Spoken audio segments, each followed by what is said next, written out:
Her name was Nkiru. She was a seamstress. Every day she sat with needle and thread, mending clothes for people who barely knew her name. But she had one dream, that her daughter Chioma would become a teacher. "Education is the only inheritance I can give you," she would say. Years passed. Chioma grew.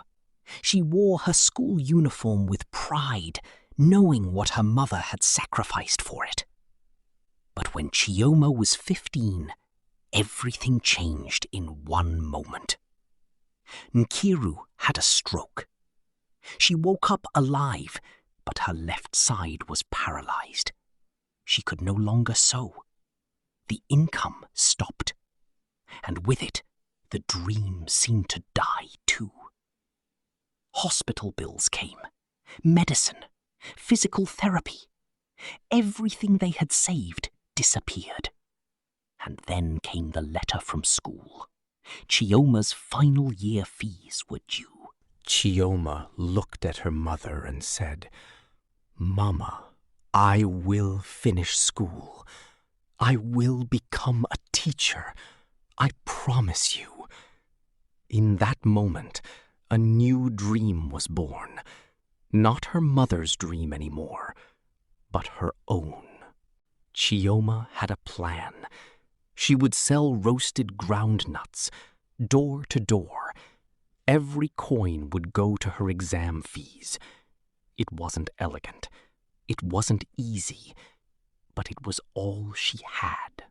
The first days, she sold enough to buy half of what she needed. By day 10, she was learning rejection. By week 2, her feet hurt.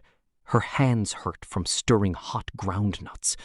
Her voice hurt from calling out to people. And some classmates mocked her. "Selling ground nuts? Your mother should be ashamed." Chioma pretended not to hear, but it broke something inside her. Months passed. Some days she made enough for food and school. Most days she barely made anything. At night, she would come home and show her mother the day's earnings. Nkiru would cry, not from pain, but from guilt that her daughter was carrying what should have been her burden. Then came the final exam deadline. 1 week left, one chance, and Chioma's coins still weren't close to what she needed. Chioma decided she would go door to door in a neighborhood she'd never tried. She would tell her story. She would ask people to believe in her. Her mother prayed. Chioma prepared her last basket. She knocked on the first door. "No, we buy from the market." Second door. A woman turned her away. Third. No answer. By afternoon, she'd knocked on 15 doors. 15 rejections. It was late afternoon. She walked to a house she'd never noticed before. A quiet compound with a well-kept garden. An elderly woman opened the door. She had kind eyes. She looked at Chioma, really looked at her, and waited. Chioma told her story, not a sales pitch, a truth, about her mother's stroke, about her promise, about selling ground nuts for a dream. Her voice cracked. She almost cried. When Chioma finished, the woman didn't ask for ground nuts. She went inside. When she came back, she held out money. More than enough. "Go become what your mother dreamed," she said simply. Chioma ran home. Through streets she'd walked tired and discouraged. Now she was flying. She burst through her mother's door and showed her the money. Nkiru wept, not from pain. Chioma paid her fees. She sat for her final exam, and she passed. She became a teacher. The dream that looked impossible now had a path. 10 years later, Chioma taught in a rural primary school. Every child she taught knew the name of the woman who gave her a second chance, because Chioma made sure of it.